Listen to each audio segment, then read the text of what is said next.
So welcome everyone. My name's Lucia Heath. I'm CEO of Women for Election Australia. We're a non-partisan, not-for-profit aimed with inspiring and equipping more women to run for public office in Australia. Welcome to this session of our In Conversation series with Julia Banks. I would like to start by acknowledging the traditional owners of the land in which I am coming to you today, which is the Gadigal people of the Eora Nation.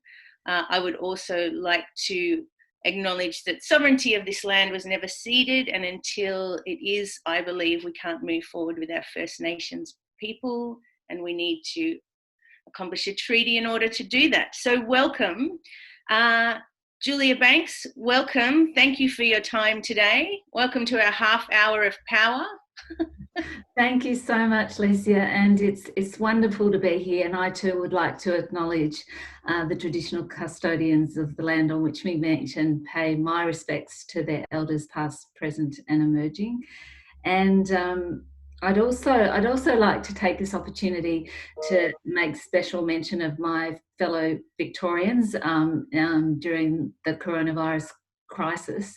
I just wanted to thank everyone, particularly those people on the front line, healthcare workers, people who are working so hard to get us through this crisis together, and everyone in all levels of government are doing their very best job, and I just want to acknowledge that and say that we will get through this. Absolutely. Yes, that is very well said. And as somebody that has all her family in Melbourne, I can only imagine what you're going through, Julia, at the moment. So I know what my family's going through, but you're nearly there and you're making great headway. So thank you for joining us. The whole idea of these conversations is to give our alumni, our followers, insight into people's political journeys, what motivated you to run in the first place, your experiences there, and at least in your case, out the other side, your focus from here. But really, I think I want to, and please remember, anyone new, remember we'll do Q&A at the end of this session. So post some questions in the chat box. But first of all, I want to go back to 2016. So 2016, the federal election was in winter that year, and that was your first ever election. So can you give us a bit of insight into the months leading up to that? It's always kept very opaque. Did you approach the Liberal Party? Did the Liberal Party approach you? Were you a member for an extensive period of time, short period of time? Just give us a bit of insight as to how that happened and why you stepped forward. Sure, yeah. Well, it had never been my lifelong ambition to be a federal MP. It was not on the radar. I hadn't engaged in student politics. I hadn't been a member of a political party, anything like that. My focus had always been on my corporate career. So I basically worked full time throughout my life, pretty much. A couple of periods of mat leave here and there, but fundamentally worked full time on my corporate career, which was mainly as general counsel and director of corporate governance. That was my focus, and in terms of governance on workplace culture and that sort of thing. But aligned to that career, I'd always intuitively been an advocate, particularly for gender and cultural equality, and on matters pertaining to workplace culture. That had been my focus, and in terms of my advocacy. And it was actually just prior to the 2016 election. It was in 2015 that I thought, well, I saw good moderates in the party and in the leadership of the Liberal Party, and I thought, well, I'll join the party. And that was only in 2015, literally months before the election campaign. And I was approached to run for a number of seats soon after I joined, but they were all Labor seats held by the opposition. And the reason I was approached was because and the reason I joined was because they said, you know, we need more women. So, and I thought, well, that was one of the reasons I joined. And I thought, well, okay. And the reason they approached me was more that, oh, look, this is a really good way to get to know people in the party. You won't win pre-selection because you haven't been a member for, you know, any length of time, but this is a good way of networking and getting to know people in the party. And I said, well, what do I have to do for pre-selection? Oh, you need to get to know people in the electorate you choose, and then, you know, make a speech. And I thought, yeah, I can do that. And I was given a couple of choices, and it was really important. It is, and it remains really important to me, and I'll talk about this a bit later, to run for an electorate that meant something, where I had that connection. You know, and so my family, I had long-standing family connections in Chisholm. I'd lived and worked there. I went to university in Chisholm. I knew the area very well, and I thought, well, no, this is the electorate I'll run for pre-selection for. And because it was a seat that had been held by the Labor Party for close to 20 years, it wasn't a significantly contested pre-selection. I had one other competitor. Nonetheless, I did work very hard on that networking. I took some leave, even took a few days leave before the pre-selection, and I won. Yeah. so that's the lead up to the pre-selection. In terms of the election, we, as everyone, I think you mentioned this in your question, that was the only seat. Yeah. Oh, yeah. Well, I haven't mentioned that, yes, but all right. mention it now by all means. Yeah. So then the lead up to the election, you know, again, there wasn't much hope for that election. As I said, it had been a seat that had been held by the opposition for many years, but timing is everything. And when Malcolm Turnbull was in leadership, and I felt I'm going to give this my all, my absolute all, so with in terms of the lead up to the election and the planning that went into that, I approached it like you would, like I had any business plan. You know, have a very clear plan in terms of what you want to do. I put a very high value on trust. So it, you know, it was very important to me to have my self-selected team, not necessarily people who were, you know, I was told to work with, but it was my very close-knit self-selected team who, you know, most of whom I remain very close to, or certainly many of whom I had very strong friendships with. They are the people who've stayed with me throughout, and they were the people I could trust. But nonetheless, being very clear on everyone's roles and responsibilities in terms of what they do in that team. Yep. It's very. I knew, because I'd grown up in the world of consumer, you know, consumer businesses, basically businesses that sell products that people go into the supermarket every day and take off the shelf. So my training, if you like, my on-the-job development in my business world was very much about market research, wanting the consumer to buy your product, you know, what motivates them to do that. So I applied that business model in terms of knowing my audience, knowing my electorate very well, using, you know, tapping into the skills of the members of my close-knit team or their connections. Because, and, you know, the basic premise was that I was an unknown. So I was very much an unknown. And but Malcolm Turnbull, for example, was very well known. So I made sure a lot of my material had my face and Malcolm Turnbull's face on it everywhere. You know, and other people in that election didn't do that. They stopped doing that. But I felt that was important. And so that brand recognition, because at the end of the day, people tend not to vote for, or are more reluctant to vote for someone they don't know or haven't connected with. So the aim of the game was putting the people first and making sure you have that connection with the people. Yeah. Yeah. There is a lot in what you've just said then. I think one of the things that came out was timing. It's something we talk about all the time at our events, Julia, that timing is everything. So and that you were a member of the party for maybe 6 months, 8 months, something like that, from what it sounded like, before you ran as well. Because I think that a lot of people and women as well assume, well, I've kind of missed the boat. I haven't been a member of the party. I haven't come up through that process.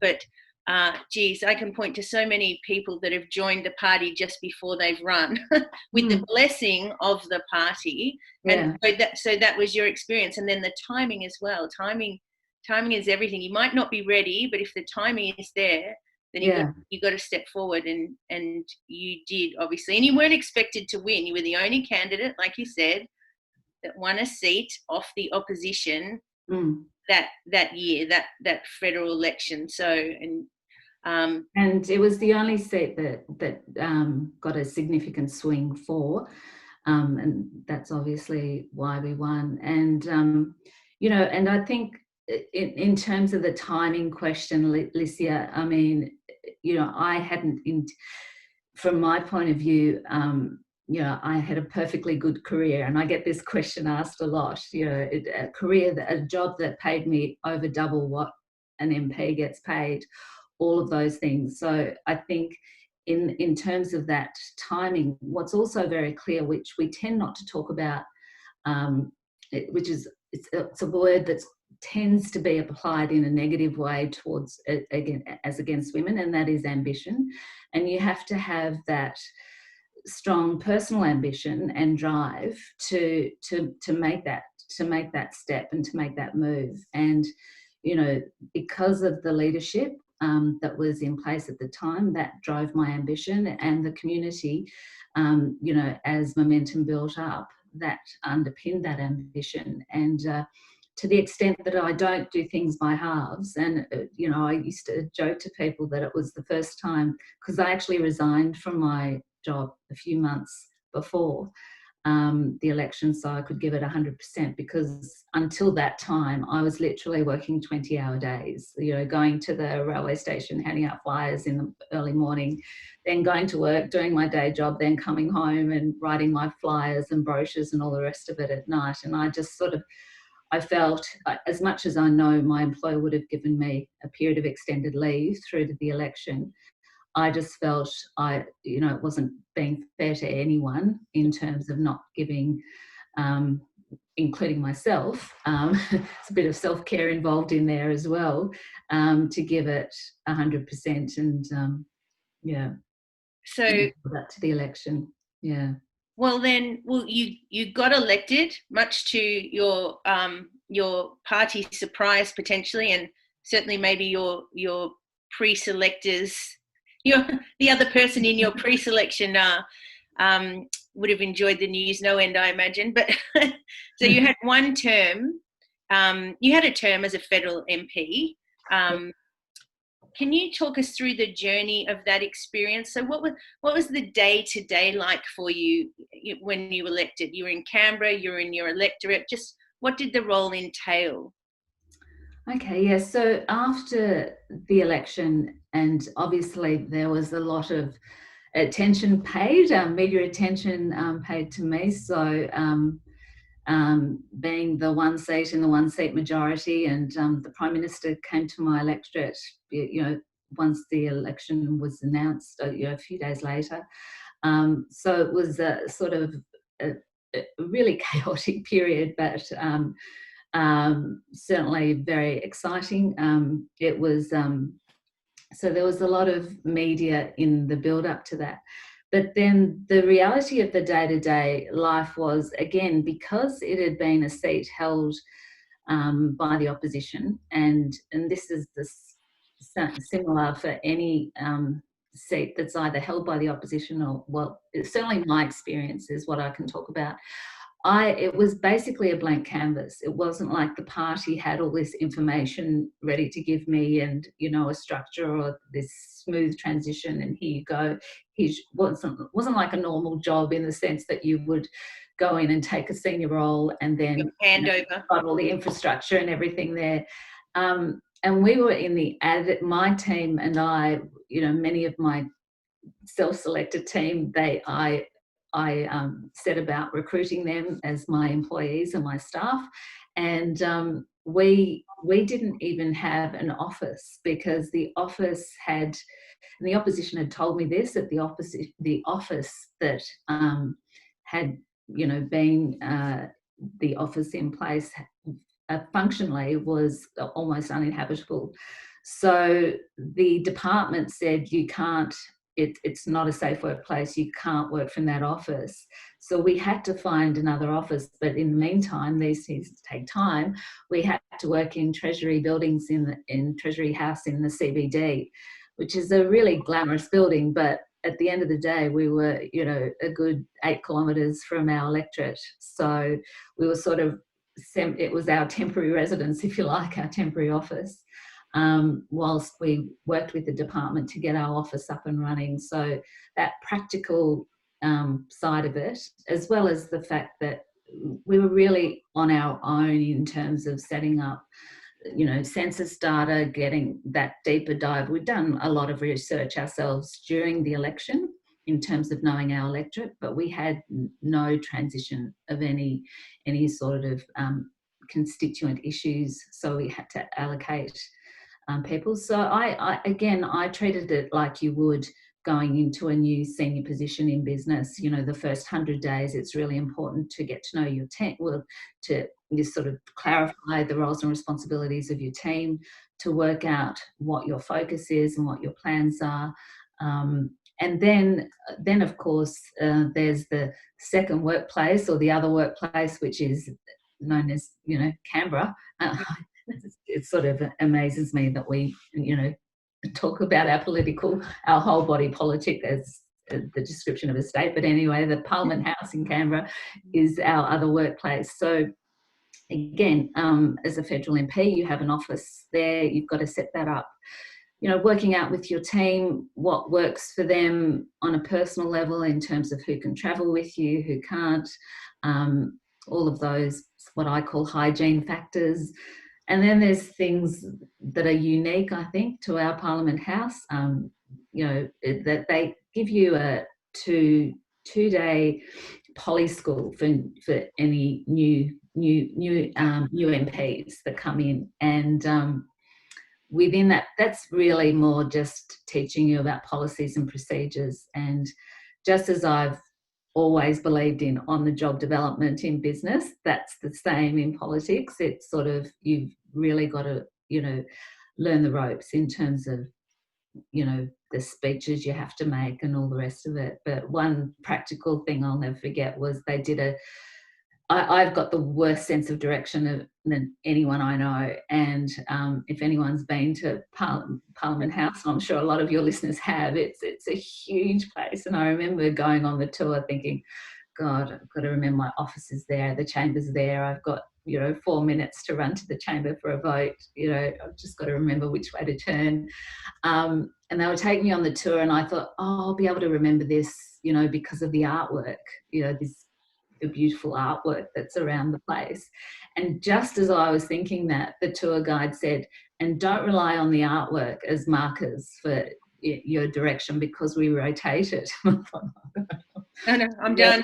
I'm going to get lost in this place. But you know, so there's all those things to have learnt and that we necessarily got set up. Yeah. Well, for you, I mean, I said before, you were there for your full term, 9 months of which was as an independent on the crossbench when you joined Karen Phelps and Kathy McGowan and Rebecca Sharkey on the crossbench. Can you, I mean, we know a lot of the process that kind of led to you leading to make that decision, but can you shine a bit of a light for us, like Sure. what was the decision process that you went through and how was it different? How was sitting over there with the party that you were elected with versus sitting over in the crossbench? Compare and contrast for us. Sure, yeah, absolutely.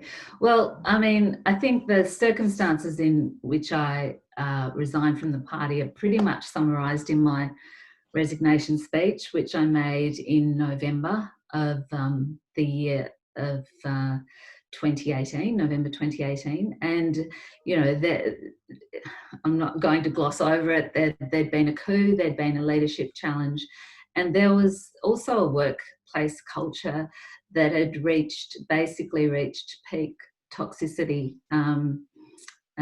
during that period as well. It was pretty much entrenched during my term, but it had reached peak toxicity during that term. There'd been a leadership change, and I just felt it was a principled decision that I made. I knew it would cause a bit of attention, but it was very much a principled decision, because I felt if there's one thing I've always stood by, I will always be myself. And I thought to myself, if I'm to exit this place, I'm going to exit being honest with people, not being the cliche of I'm leaving, you know, for personal and family reasons. I wanted to be transparent with people from the start. But that being said, then as you know, and so that's why I made the decision to move to the crossbench to serve out the rest of my term as an independent. And at that time, I had no, you know, that was a decision made in and of itself. Everyone thought I'd made that decision immediately, thinking I'm going to run as an independent the next election. That wasn't my thought process. It was merely that I just, on a principled, matter of fact way, I wanted to make that decision. You know, the ability to work with the opportunity to work much more closely with certainly the three women, Kathy McGowan, Karen Phelps, and Beck Sharkey in particular, and with the others on the crossbench, was a really rewarding time. There was certainly a sort of they were the three people who I'd confided in terms of my discussions, in terms of how I came to that decision. And you know, it's like going to a new job in a way, and who doesn't make inquiries as to, you know, their new sort of a different environment. So it was great, and we remain absolute great friends to this day, and support each other. And they were very, very supportive and clear to me. Yeah. And from a practical sense, I mean, when you're sitting on the side of the chamber, you know, with the government of the day, and then sitting on the crossbench, what's the different opportunities you have to speak or address the chamber? Are you limited to a certain number on the crossbench? How did that compare? Well, yeah, like in government, certainly get in government and in opposition, you get opportunities to make speeches, a 90-second speech, 3-minute speech, a German debate speeches. You get those on the crossbench as well, but you know, you do get, I'm sure you get more sort of opportunities to ask questions if you're on the government side and you're in a seat that needs attention, if it's a marginal seat. So for example, during question time, you'll get told which question you're going to ask and what you're going to ask. As an independent, you ask the question that's really important to you, that you want answers to.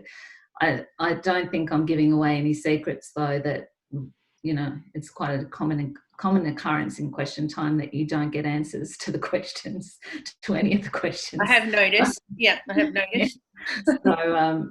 So and it's, you know, question time is actually a small part of parliamentary life. It's an hour and a half of the day during the sitting period.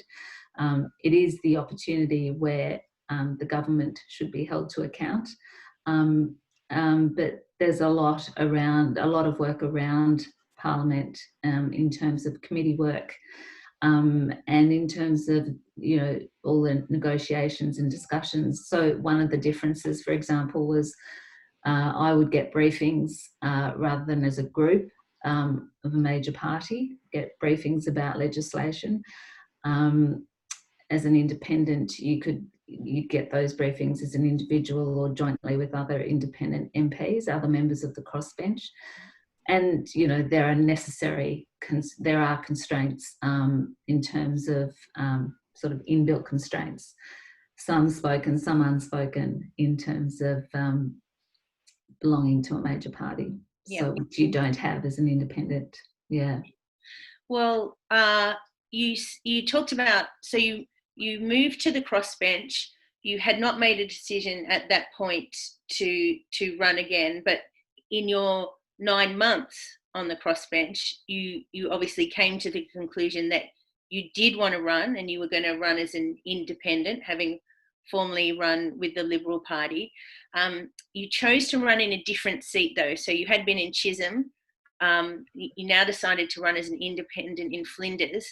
Yeah. Talk us through why the change in seat, and again, very interested to compare and contrast the difference in running a campaign between those two occurrences. Okay. Yes. So when I first announced that I wasn't recontesting the seat of Chisholm, which was days after the coup, but before I'd even announced I was going to become an independent, when I first announced that back in August, I had said to the people of Chisholm, I won't be running. As with any sort of, as with any sort of job change or anything in anyone's life, there's often consequential changes, or you make different plans in your life. And at that point, back in August, we had decided that my husband and I certainly had decided we would be spending more of our time at our home in the Flinders electorate, which, we have, again, very deep connections to the Flinders electorate. We've had our home here for over 20 years. My parents lived here, and we're very strongly linked to the community here. So we had made that decision, and the people of Chisholm were just totally understanding, as much as many of them were saying, please run, please stay, please run. Please run as an independent here, but they understood that. And then from November and then over the summer, there were more and more people in our electorate of Flinders saying, we really want you to run as an independent. So I felt that there was definitely unfinished business. I knew that I'd experienced a whole term in office where you could advocate, you had that broader platform of advocacy, and it was really important to me, because I'm a strong believer in opportunity often comes at an inconvenient time. There were issues that were so important to me that were unfinished business, such as climate change action, the humanitarian issues with regard to the refugees, and gender and cultural equality. And I thought, as well as electorate issues that, that everyone was talking about. So I made the decision to run in Flinders. And it was really lovely, actually, because I was still the member for Chisholm until the campaign, until the election. And the people of Chisholm, they were that's why I love the power of a local community and the power of people, because they were it was like, those work farewells when you're saying goodbye to someone, and, I'd go to an RSL event or a school event, and they'd say, Flinders' gain will be, is Chisholm's loss. So it was the power of community and the power of people is basically what drove me to make that decision. Yeah. And yeah. Okay. Yeah. Well, I think, look, we're going to take some questions from the audience shortly. I've got 2 more for you though. So, and I see some questions coming through, but anyone else, throw them in the chat now. Actually, I didn't answer your bit about the difference between the campaigns. Yeah. I look, fundamentally, I applied the same business model to the campaigns. Get your self-selected team that you know, people you could trust.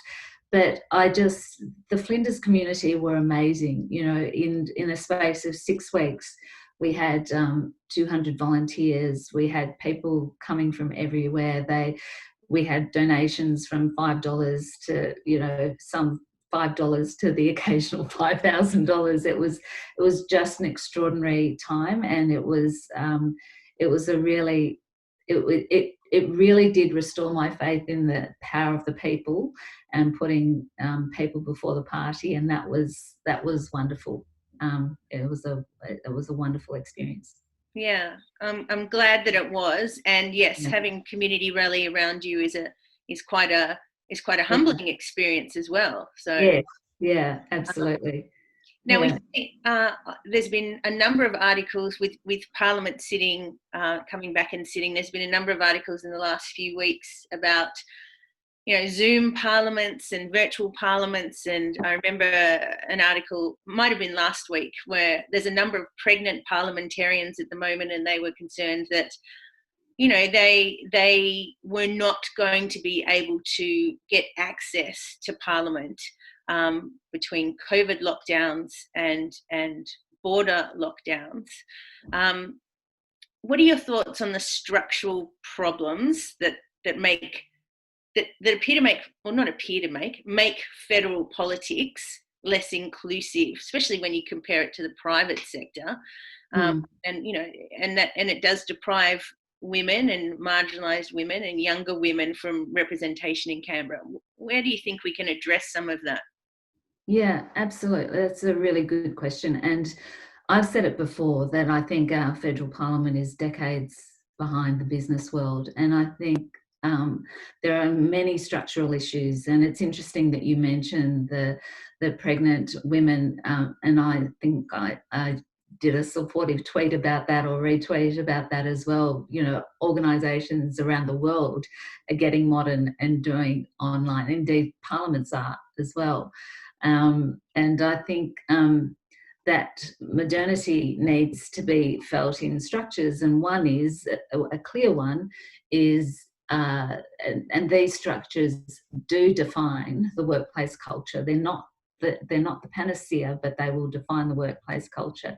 The first one is, you know, I'm a big believer in quotas.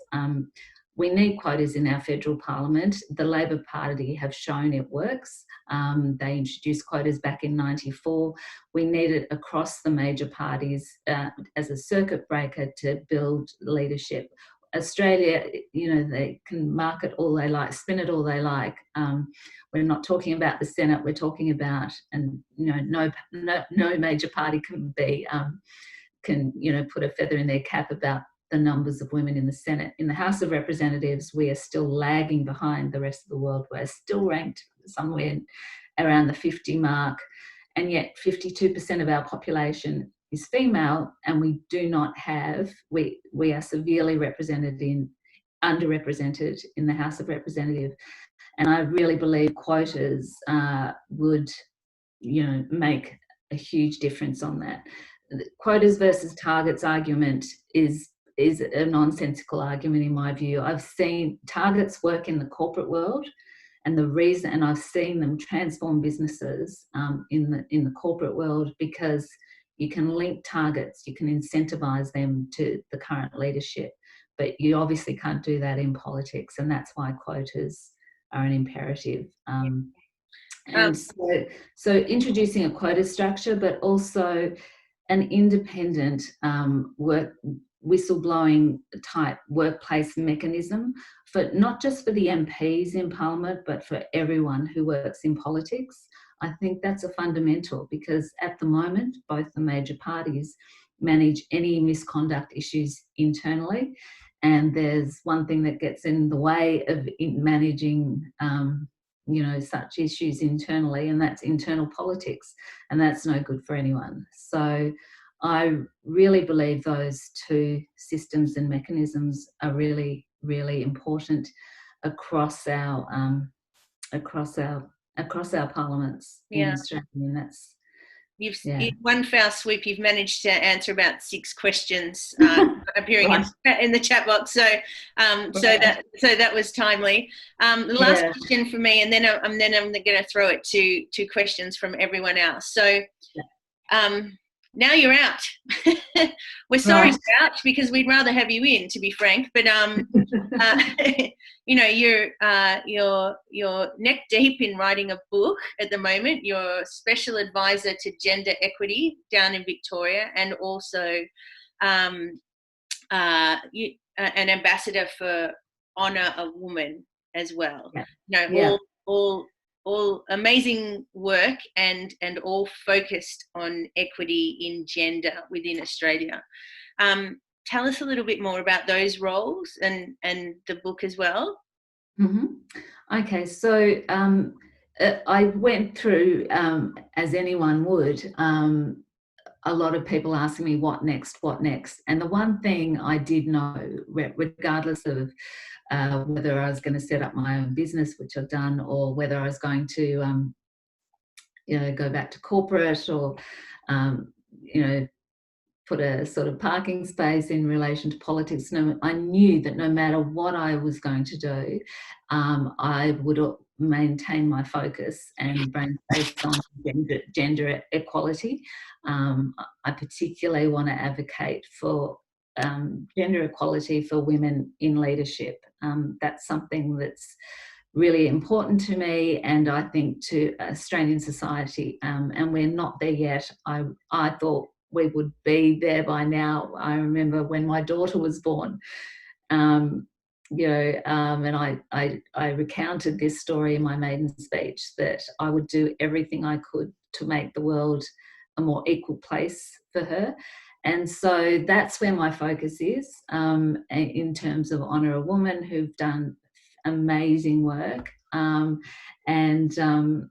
the founding women, Carol Kiernan and Ruth McGowan, they've done incredible work there. And also with Gender Equity Victoria, partnering with Trish Crossan as a special advisor. So it's truly, it's not a partisan exercise at all. And my book is, again, it's about, it's geared, or it's for any woman who aspires to a leadership position, be that in business or in politics. I always love the power of storytelling, and that's what the book contains, stories that I've experienced and others have, in terms of what can we do about it in terms of structures, or what can other women as individuals do to navigate through any of those roadblocks, biases and barriers towards positions of leadership. Yeah, fantastic. Well, you have that wonderful experience of a foot in each camp. So getting to the top in the corporate world, and then also at a federal level in politics. So I think your insights are pretty valuable in that respect. Now let me throw open to some questions that we've got coming in. We have a lot of people online, so I'm not going to throw to people to do mics and things like that, because we only have 10 minutes left. So let me ask on your behalf. And so I'm going to scroll from down to up.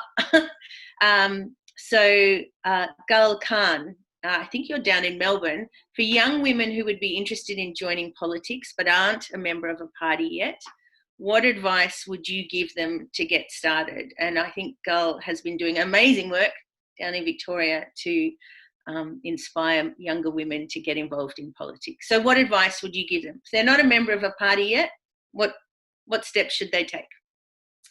Well, I think the one thing that you should always keep with, always maintain, no matter which direction you go in, is to be yourself. Quite often I've seen people, when they join a major party, that they feel they have to, contort themselves in some ways to other leaders in the party, or that sort of thing.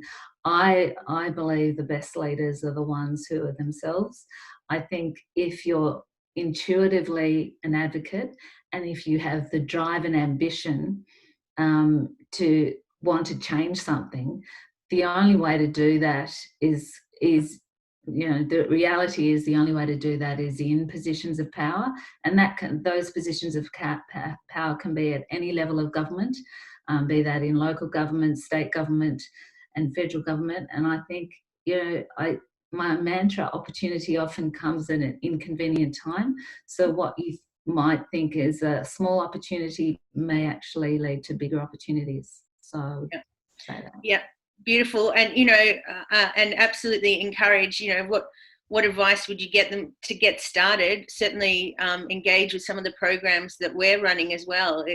And maybe that will give more information to then understand next steps to take in terms of party membership, or where values align, or what's most important to you when you run. Is issues that relate to local government most important to you, or federal parliament? So we unpick those in our events to give more clarity about next steps as well. So absolutely. And I think it was the Prime Minister of Norway who said, and this was my experience. Like, I had no experience in politics. You go through life learning a little bit from everyone, from other leaders, or from going to conferences or networking forums, or even if you come away from a conference with 3% of learning, then that's all good and adds to that whole tapestry list, as you say.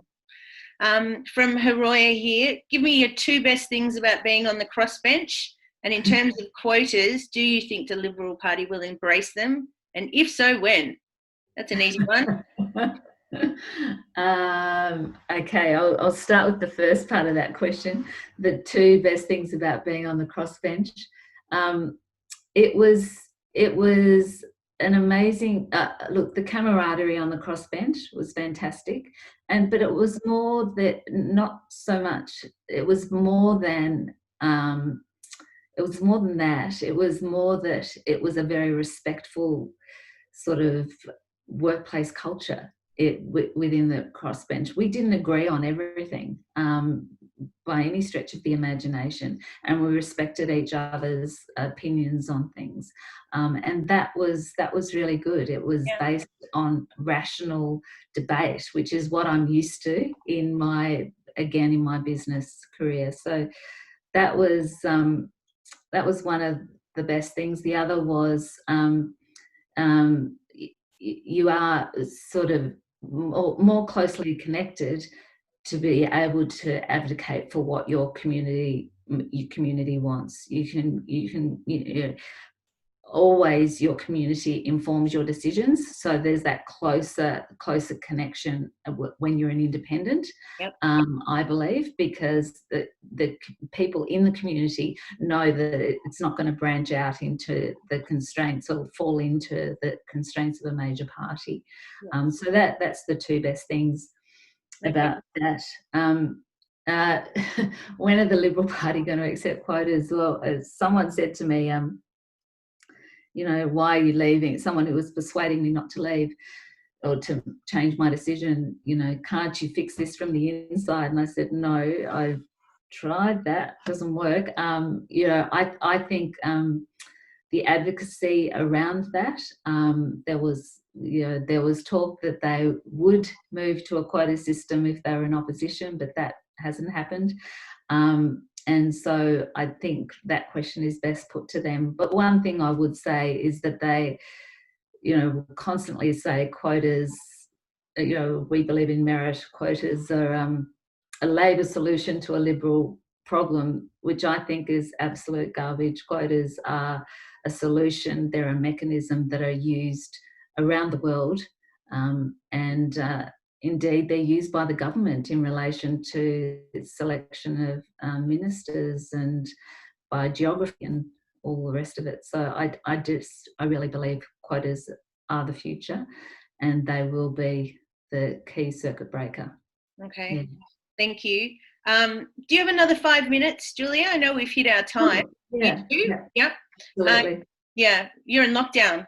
And my dog has behaved really well, so she's not barking yet for food. Good, because we've got more questions, so it would be great if you could stay for another 5 minutes. Yeah, no problem. From Dilnaz, we've got, in terms of self-care and well-being, how do you shield your family and your privacy while being in that world of politics that can sometimes get down and dirty? Like what was your approach in terms of dealing with your family and keeping them removed from politics?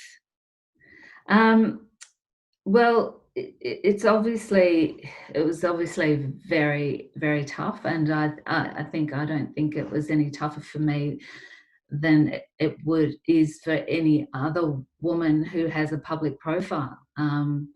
It's women in media, women in politics, the social media keyboard warriors are brutal, so I think in terms of the future, and this is one thing we really want to work on through Gender Equity Victoria, is there needs to be mechanisms to stop the gendered abuse. It's quite, particularly on social media. There's nothing we can. I'm a big believer in constructive mechanisms and constructive ways to do that, and I think that's a really important thing. Otherwise, it will just go on. I mean, it's yes, yep. Yeah, I think that's a very important. I think there's a lot of people working on that as well, and there's the e-safety commissioner and the WITS area in that as well. So yes, we talk about that in our workshops as well. How to protect yourself, how to use social media, equally how to protect yourself from it. It's a double-edged sword in that respect. So yeah, and look, I think I do think politicians have a high duty of care in terms of what they say and don't say, because that feeds into it, as do journalists, and all of like we all saw and witnessed Sarah Hanson-Young's issues. I mean, I believe, and that trails back to decent workplace cultures. I've seen behaviour that happened in politics that would never happen in any other workplace. Yeah. And I just think that is something that needs to be fixed through these structures, and then from that, hopefully we can implement those mechanisms in social media. Okay, thank you. Hi, Dilnaz. I know Dilnaz. Okay, so this is from Billy, who's interested in the difference in your campaign planning between a major party and all of those sweet dollars that come with a major party, or maybe that's an assumption, and when you were an independent and didn't have access to those additional resources. So again, can you compare and contrast, like, does being with a major party mean that the resources and the money are there for you? Or does it mean that sometimes, rarely, what's your experience? Okay, so my experience is that I only really saw the major party big spend when they were opposing me in the safe seat of Flinders. I saw the sort of money and capacity they have to spend that sort of money, because again, Chisholm wasn't a seat that they were looking to win, so big money didn't go into that seat. Yep. And the burden of fundraising for your seat does fall on the candidate largely. So it is an assumption that just because I was with a major party, I had all this money at my whim. It's basically there. Obviously, there is an allocation, but it in terms of that spend, you've still got to manage a budget, and it was a very, very tight budget. So I again applied my business experience to managing the budget for the major party campaign, and indeed for my independent campaign. The difference was that I didn't have a central headquarters managing the finances, but of course I have more control over the finances. So money raised doesn't go into this bucket that then gets allocated to the safe seats. The money raised becomes ours. But the difference was I didn't have those skills myself, or not to mention the time. So I appointed an accountant who managed that whole financial side for our campaign, who had experience in running campaigns such as mine, and that's what we did, because I'm a stickler for governance, and I didn't want anything to be done incorrectly in relation to that. And there's a lot of rules about fundraising and donations, so I wanted to be absolutely very clear about that. Yeah, absolutely. And here's a question from Jason. Great to see a number of men on the chat today. So we always enjoy our male allies. What role or responsibility can men and boys have in terms of improving the current issues? So how can men be better in changing the problematic cultures currently in the political sector? Yeah, well, I think it's sort of the similar in business, that it's when you're in power that you're able to make these structural changes and structural decisions. And I think at the moment, obviously, there's both in business and in politics, in the top companies, there are mainly men in these positions of power. So I think using that position of power to advocate, to openly advocate, and to make decisions based on the evidence, and in terms of what works, in terms of structures and decision making. For example, we saw the AMP case. We've seen that unfold in recent days, and I strongly believe that if there were a gender equal team, that those decisions that have sort of almost slowly been revealed and slowly happened, that they would have happened a lot sooner. Yes. Similarly, I think the whole Dyson Hayden situation, I don't think it's any coincidence that we have a gender equal leadership team on our High Court bench now. And I don't think it's any coincidence that, that those decisions were made in relation to the investigation and the actions that were taken. Yeah. And the fact that the very powerful statement that Chief Justice Keefe said, which was, "We believe the women." And I think that's a really important thing for men to do as well. Yeah, absolutely. Couldn't agree more. And thank you for the question, Jason, because it is a very important one. So look, I think I'm going to have to wind up. There are still more questions there, and if you ask your questions to the info@wafia.org.au, Julia, maybe you're happy that I can pass them on to you, and we can be a conduit for some of those answers, but sure. We're going to have to pull up stumps now, I think. So thank you so much for your time. If I could get everyone to do the old Zoom clap in the screen for Julia. Thank you very much, Lucienne. Thank you so much. Oh, look, that's, thank you for your time. And just while everyone's still online, just let you know our next In Conversation chat is with Lydia Thorpe next month, the Greens Senator-elect based in Victoria, a wonderful Indigenous woman that's got a big background in advocacy. So we'll be talking with her next month. Also, please note on our website, in the next 24 to 48 hours, you will see two things launch. One is our next series of online equip events, which we have a waiting list for. So that's going to be kind of first served, but I'm giving you the heads up here. And also I will be interviewed by Angela Priestley from Women's Agenda. We're doing a big piece on is the future female in terms of politics. So look for those on our website so that you can register. And finally, remember our big campaign is to help train 2,000 women to run by 2022.